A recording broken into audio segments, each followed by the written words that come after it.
life and receive remuneration for it. And historically, that idea that the people who produce and reproduce the city can claim a right to it is absolutely fundamental to many political movements. And this is one of the ways in which we can mobilize your sense of right. You have a right to this city. You have a right to this space. And actually, what they were trying to tell you was you don't. You know, and it goes back to this idea, who is the public in public space? And you are establishing that you are the public. And when the authorities come and say, in the public interest, we are going to move you out of here, you say, well, we are the public interest. And we're not moving until you've taken those interests into account. So those are the sorts of ways why, one of the reasons why I think actually mobilizing at the level of the city is a very helpful way to go. And you know, it's kind of easier in some ways, even though London's a very big space, to mobilize a lot of political forces around the question of what is London and how does London work and what is the character of this city and what is this place about ethically and how it defines its ethics and its aesthetics and all the rest of it. You're able to do something with that in ways that it's not so easy to do when you hit the nation level. And again, Bolivia is a very interesting case study. El Alto and Cochabamba are much easier to organize and have a much greater political effect. When it goes to the nation, things get much more muddled and much more confused. So sticking at the city level is actually very useful.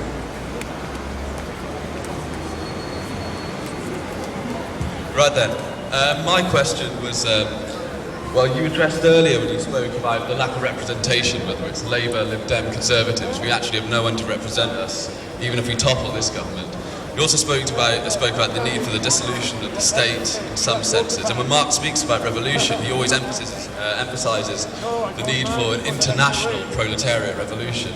And my question is this: at the moment we're a legitimate political force, but what would you say to the idea of making the Occupy movement? Not just England, everywhere, you know, America, Latin America, Spain, Greece, all across the world, these Occupy movements, a legitimate political global party with its own manifesto, so that we can actually opt into government and change things ourselves.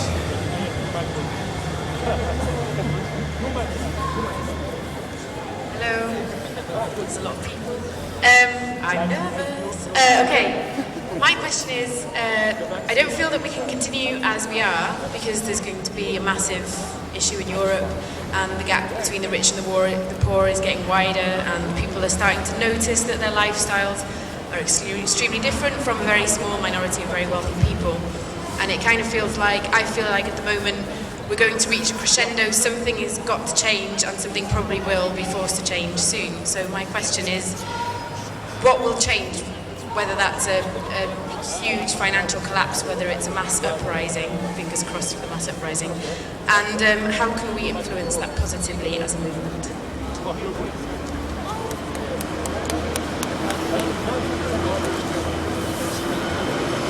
Hi, my question is it possible to implement these changes to the system and provide an alternative to capitalism here in England without waiting first for cooperative movements to occur in other capitalist economies around the world? So essentially, can we start doing this on our own?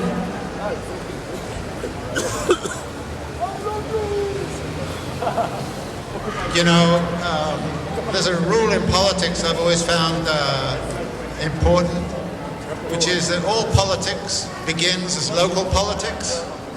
And you've got to start somewhere. So why don't you start here? The important thing, however, and this is why I think the word movement is terribly important, that if you start here, you shouldn't stay here. What you need to do is to start to think about how to spread the argument from here out to other cities, other places, other countries, seek links, alliances, those sorts of things. The movement. And that's what the movement is about. But you don't say, oh, I can't do anything here because, you know, they haven't done something in Egypt yet, or they haven't done something in Buenos Aires yet. No, you don't say that. You say, well, let's start here and see if other people can come with us. And you know, there have been some incredible examples over the last few years of simultaneous urban actions. Remember February the 15th, 2003, when millions of people in different cities all around the world said, we do not want war in Iraq. It was a simultaneous movement everywhere. That could happen again. We've had several examples of that sort of thing. Actually, 1968 was another example where things went on in many cities simultaneously. And actually, there's a long history of this. 1848 was a revolution in Paris, but there was also one going on in Milan and Frankfurt and Warsaw and everywhere. So what we have to think about is saying, well, you know, if we can link, yes, but we've got to consolidate what we're doing here. And when we are consolidated here,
about tension between opposites. So in the city we have greed, whereas what we have here in the occupied camp here is a system of generosity. It functions on generosity. Are there any practical suggestions that individuals can apply, say 2 or 3 suggestions that can actually enable that tension between opposites to be applied in our own lives, not just in the camp here?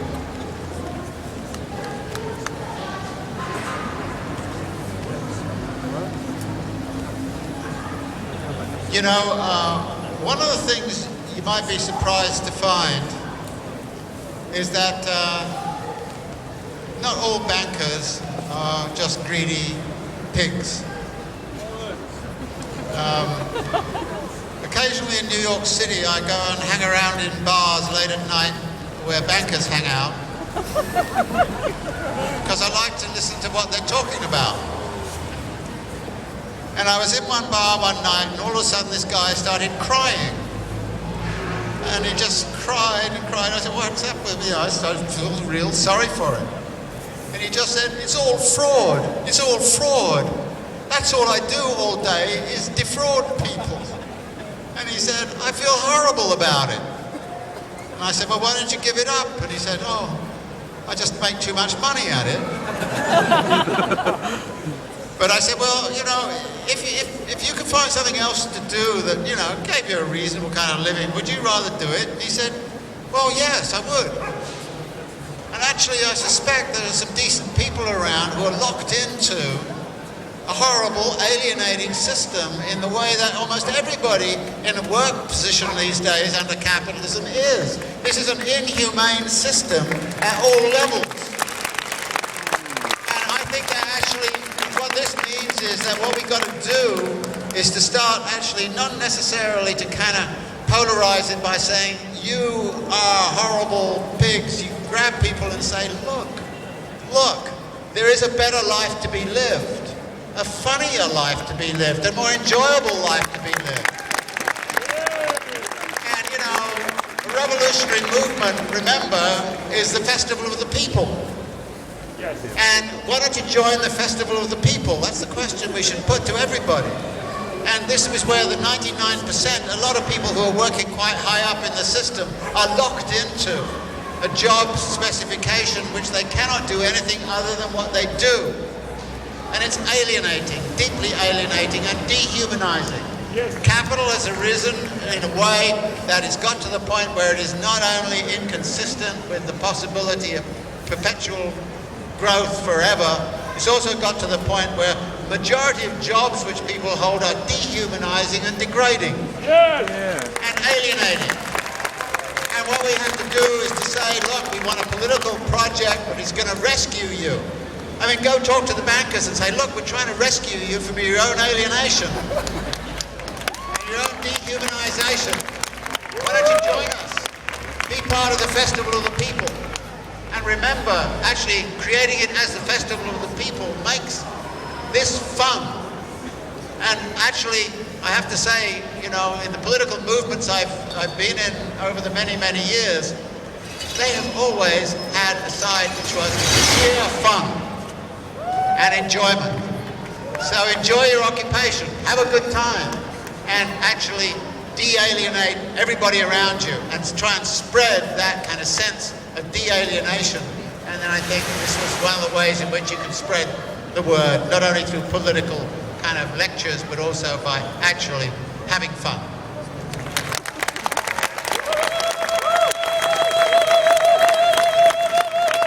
Almost on cue, we actually next up have a band, because of course in the revolution there will be dancing. Before that point though, can I ask you all to give a massive shout out to everyone around the world on live stream?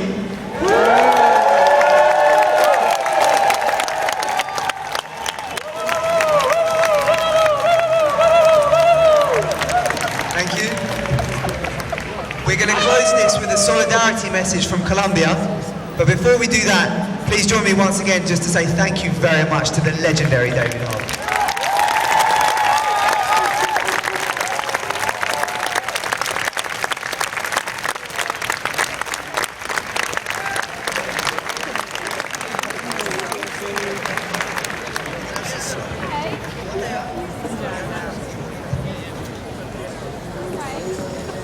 Buenas noches a todos y todas las presentes. Good night to everyone here. De verdad que aprovechando la oportunidad que estoy en Londres, es para mí muy placentero poder encontrar hombres y mujeres que estén apostándole a los cambios y los procesos en este país también. I made the most of my time in London to come down here and see people here who are also in the process of change.